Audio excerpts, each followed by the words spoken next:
Friends, Ram Ram, जय श्री कृष्ण। आपका स्वागत है आपके अपने चैनल में ऑनेस्ट रिएक्शन में। आशा करती हूँ आप सब बहुत बहुत बढ़िया होंगे। मैं भी ठीक हूँ। और आज मैं जिस पे रिएक्शन दूंगी फ्रेंड्स वो है मतलब पुरानी कथा है, रहस्य सुदामा को गरीबी क्यों मिली थी फ्रेंड्स। तो ये जो कहानी है वो तो मैं भी जानती हूँ, लेकिन ये वीडियो नहीं देखी हूँ। तो आइए पहले देख लेते हैं। इससे पहले ओरिजिनल वीडियो का लिंक मैं डिस्क्रिप्शन में दे दूंगी। ओरिजिनल वीडियो को देखें, चैनल को जरूर सब्सक्राइब करें। मेरा भी वीडियो देखें, चैनल को जरूर जरूर सब्सक्राइब करें फ्रेंड्स। तो आइए पहले देख लेते हैं वीडियो, उसके बाद हम बात करते हैं। 1 2 3 स्टार्ट। हेलो दोस्तों, स्वागत है आपका मेरे YouTube चैनल पर जिसका नाम है समथिंग न्यू। आज हम बात करेंगे आखिर क्यों मिली सुदामा को गरीबी। तो चलिए शुरू करते हैं। सुदामा को गरीबी क्यों मिली? अगर आध्यात्मिक दृष्टिकोण से देखा जाए तो सुदामा जी बहुत धनवान थे। जितना धन उनके पास था किसी के पास नहीं था। लेकिन अगर भौतिक दृष्टि से देखा जाए तो सुदामा जी बहुत ही निर्धन थे।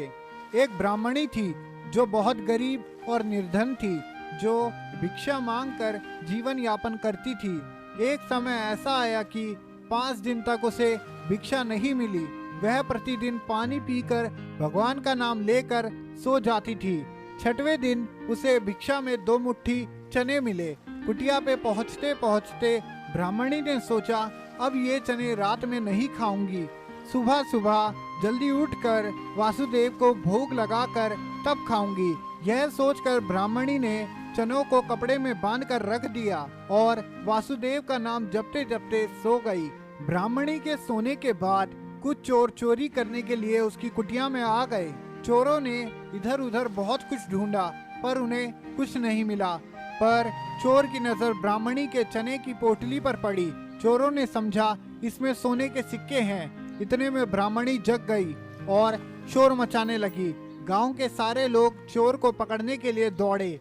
चोर वह पोटली लेकर भागने लगे। पकड़े जाने के डर से सारे चोर संदीपन मुनि के आश्रम में छिप गए। संदीपन मुनि का आश्रम गांव के निकट था, जहां भगवान श्री कृष्ण और सुदामा शिक्षा ग्रहण कर रहे थे। गुरु माता को लगा कि कोई आश्रम के अंदर आया है। गुरु माता देखने के लिए आगे बढ़ी। चोर समझ गए कोई आ रहा है। चोर डर गए और आश्रम से भागे। भागते समय चोरों से वह पोटली वहीं छूट गई और सारे चोर भाग गए।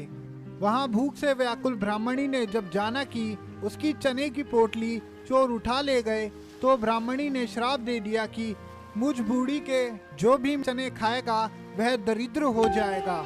उधर प्रातः काल गुरु माता आश्रम में झाड़ू लगाने लगी। झाड़ू लगाते समय गुरु माता को वही चने की पोटली मिली। गुरु माता ने पोटली खोल के देखा तो उसमें चने थे। वहाँ रोज की तरह सुदामा जी और कृष्ण भगवान जंगल में लकड़ी लाने जा रहे थे। गुरु माता ने वह चने की पोटली सुदामा जी को दे दी और कहा, बेटा जब वन में भूख लगे तो दोनों लोग यह चने खा लेना। सुदामा जी जन्मजात ब्रह्म ज्ञानी थे। जैसे ही चने की पोटली सुदामा जी ने अपने हाथों में ली, उन्हें सारा रहस्य मालूम हो गया। सुदामा जी ने सोचा, गुरु माता ने कहा है यह चने दोनों लोग बराबर बांट के खाना, लेकिन ये चने अगर मैंने श्री कृष्ण को खिला दिए तो सारी सृष्टि दरिद्र हो जाएगी। नहीं नहीं, मैं ऐसा नहीं करूँगा। मेरे जीवित रहते मेरे प्रभु दरिद्र हो जाए, मैं ऐसा कभी भी नहीं होने दूंगा। मैं ये चने स्वयं खा जाऊंगा, लेकिन कृष्ण भगवान को नहीं खाने दूंगा। और सुदामा जी ने सारे चने खुद खा लिए। सुदामा जी ने चने खाकर ब्राह्मणी का श्राप खुद पर ले लिया, लेकिन अपने मित्र श्री कृष्ण को एक भी दाना नहीं खाने दिया। यह होती है मित्रता। मित्र हो तो ऐसा। दोस्तों, आज हमने बात की सुदामा को गरीबी क्यों मिली और कैसी लगी। हाँ फ्रेंड्स, तो ओरिजिनल वीडियो को जरूर सब्सक्राइब करें फ्रेंड्स। और ये ओरिजिनल वीडियो को देखें, चैनल को जरूर सब्सक्राइब करें फ्रेंड। और ये वीडियो थी समथिंग न्यू चैनल की फ्रेंड्स। तो उसका ओरिजिनल वीडियो का लिंक मैं डिस्क्रिप्शन में दे दूँगी फ्रेंड। जरूर जरूर ओरिजिनल वीडियो को देखें और चैनल को सब्सक्राइब करें। ऐसी वीडियो से हम लोगों को काफ़ी ज्ञान मिलता है और हमारे शास्त्रों के बारे में और हमारी पुरानी जो कथाएँ वगैरह है उसका हमको काफ़ी पता चलता है फ्रेंड्स।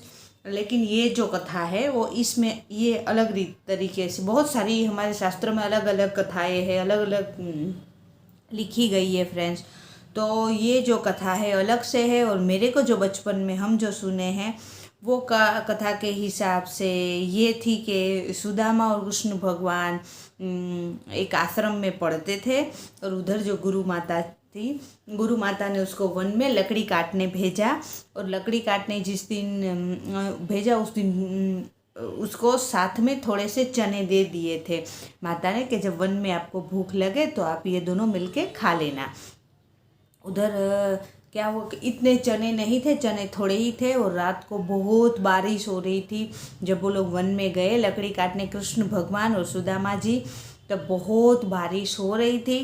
तो उसमें सुदामा जी को भूख लगी, तो सुदामा जी बोले इतने चने अगर हम दोनों बांट के खाएंगे तो किसी का भी पेट नहीं भरेगा, इससे अच्छा है कृष्ण भगवान को, तो कृष्ण जी को तो भूख लगी नहीं है तो मैं ही खा लेता हूँ। तो उस दिन सुदामा ने जो वो चने थे वो अकेले खा लिए थे, और जब कृष्ण भगवान ने उसको पूछा कि तुम क्या खा रहे हो, तो बोले कि मैं तो कुछ नहीं खा रहा हूँ। तो बोले तुम्हारे दांतों से चबाने की आवाज़ आ रही है, कचर कचर मतलब इस तरह की आवाज़ आ रही है। तो बोले कि मैं तो कुछ नहीं चबा रहा हूँ, वो तो ये बारिश इतनी हो रही है ना तो मुझे ठंड लग रही है, तो ठंड के कारण मेरे दांत जो है ना वो कड़कड़ा रहे हैं इसलिए आवाज़ आ रही है फ्रेंड। तो उस दिन से उसको ये श्राप लगा था कि क्योंकि उसने भगवान को छोड़ के वो चने खा लिए थे, इसलिए उसको दारिद्र आया। और उस दिन था मंगलवार, यानी आज भी हम लोगों में दीतवार मंगलवार को हम लोग चने नहीं खाते हैं, कि बोलते हैं कि वो दीतवार मंगलवार को वो चने खाने से उसको दारिद्रता मिली थी, यानी उसको ये दरिद्रता मिली थी। इसलिए आज भी कहीं कहीं हम लोग देखते हैं, और कहीं के क्या हम खुद भी मानते हैं फ्रेंड्स, हम लोग दीतवार यानी रविवार और मंगलवार हम लोग चने नहीं खाते हैं घर में फ्रेंड्स। तो हम लोगों ने बचपन में ये स्टोरी सुनी थी, और इसमें ये है इसमें ये कथा बताई गई फ्रेंड।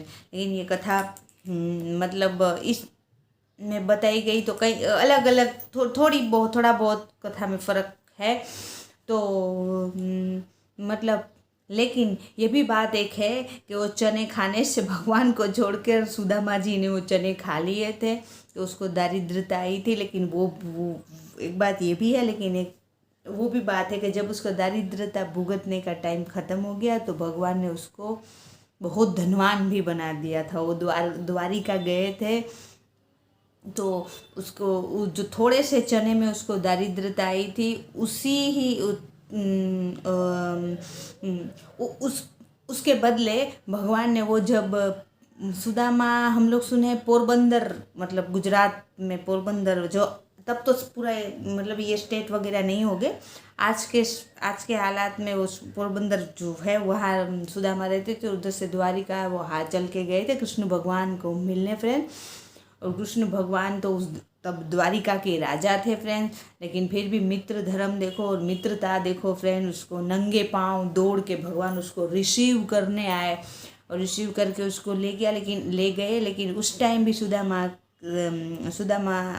जी की जो पत्नी थी उसने उस टाइम चावल दिए थे उसको, कि आपका मित्र तो बड़ा धनवान है, द्वारिका का राजा है, हम कुछ उसको दे सके वैसा तो कुछ अपने पास है नहीं, लेकिन ये थोड़े से चावल पड़े हैं, आप वो चावल दे देना आपके मित्र को। लेकिन जब सुदामा जी ने देखा कि मेरा तो मित्र का जो बड़ा बड़ा महल है, उसकी तो मतलब ठाठ माठी अलग है, तो मेरा चावल थोड़ी मेरा मित्र खाएंगे। तो वो जब भगवान से मिले तो अपने जो चावल की पोटली है वो छुपा रहे थे, उसको शर्म आ रही थी। लेकिन कृष्ण भगवान ने वो देख लिया, तो कृष्ण भगवान ने उसके साथ मजाक किया कि तू आया है तो मेरी भाभी ने मेरे लिए क्या भेजा है। तो बोले कि ये चावल है। और भगवान उस दिन वो चावल खा के, वो चावल जैसे जैसे भगवान खाते गए वैसे वैसे इधर वो धनवान होते गए। वही तो बात है ना, भगवान हम कभी कुछ किसी का लेते नहीं है फ्रेंड्स, हमारे कर्म में हमारी ही कुछ करनी होती है, जो हमारा कुछ जाता है लेकिन बदले में भगवान हमको बहुत देते हैं। तो सुदामा को सुदामा जी को एक ही में वो एक मुट्ठी चने के बदले 3 मुट्ठी भगवान ने चावल खाए, लेकिन दुनिया भर का धन और सुख सुदामा जी को दे दिया था फ्रेंड्स। तो ऐसी थी हमारे कृष्ण भगवान और सुदामा की मित्रता फ्रेंड्स। तो मेरे को तो ये वीडियो बहुत अच्छी लगी। आपको मेरा रिएक्शन अच्छा लगा हो तो लाइक करना, चैनल को जरूर सब्सक्राइब करना। ओरिजिनल वीडियो का लिंक मैं डिस्क्रिप्शन में दे दूँगी। ओरिजिनल वीडियो को जरूर देखें, चैनल को जरूर सब्सक्राइब करें फ्रेंड्स। और अब मिलते हैं नेक्स्ट वीडियो में। सबसे पहले जय श्री कृष्ण, जय हिंद, बाय बाय।